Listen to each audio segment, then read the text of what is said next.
এই মোবাইল যেন বার হইছে, মোবাইলের কারণে যে পরিমাণ লাভ তার থেকে ক্ষতির পরিমাণ বেশি। বেজার হইরানি আমার কথায়, মোবাইলে যে পরিমাণ লাভ এর থেকে ক্ষতির পরিমাণ বেশি।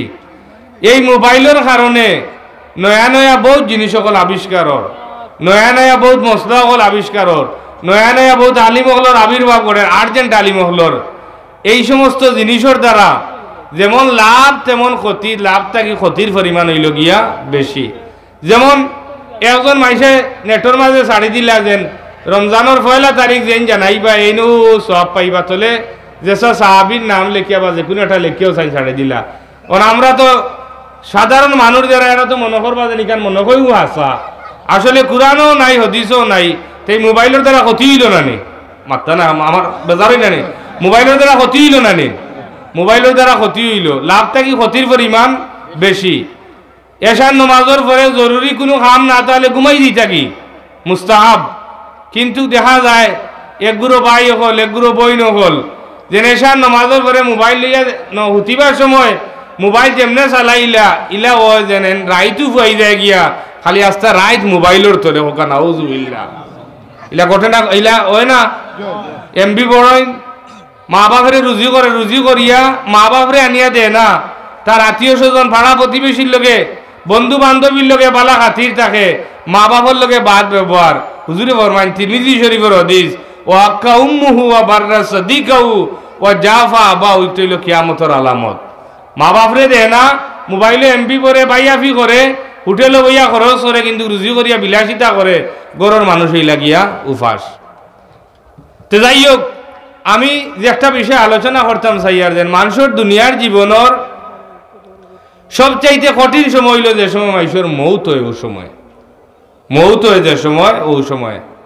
আর আখেরাতর কঠিন ঘাট হলোর মাঝে পয়লা ঘাট হইল যে সময় মানুষের সোয়াল জব হয়, নেকির মনকিরের সোয়াল জব যে সময় হয়, ও সময় কঠিন ঘাটও কিন্তু কষ্ট হইল গিয়া পয়লা ঘাট।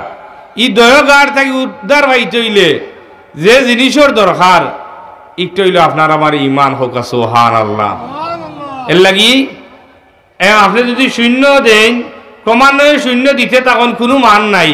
আর এক লেখিয়া শূন্য দিলে 10, আর একটা শূন্য দিলে 100, আর একটা শূন্য দিলে 1000, ঠিক তদ্রুপ ভাবে ইমান আনার বাদে যত আমল করবা সব আমলে আপনার আমার ফায়দা দিব। জুড়ে হোক সুবহানাল্লাহ।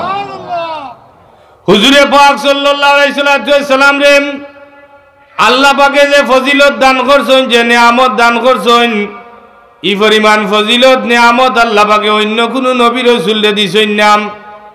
আমি কুরআন শরীফ থেকে আয়াতে কারিমা তিলাওয়াত করছি, মুহাম্মাদুর রাসূলুল্লাহ, মুহাম্মদ সাল্লাল্লাহু আলাইহি সাল্লাম আল্লাহর রাসূল। ওয়াল্লাযিনা মাআহু আশিদ্দাহু আলাল কুফার, আর তার সঙ্গী সাথী সাহাবায়ে কেরাম কাফির হলোর বেলায় বড় শক্ত অবস্থানের মাঝে।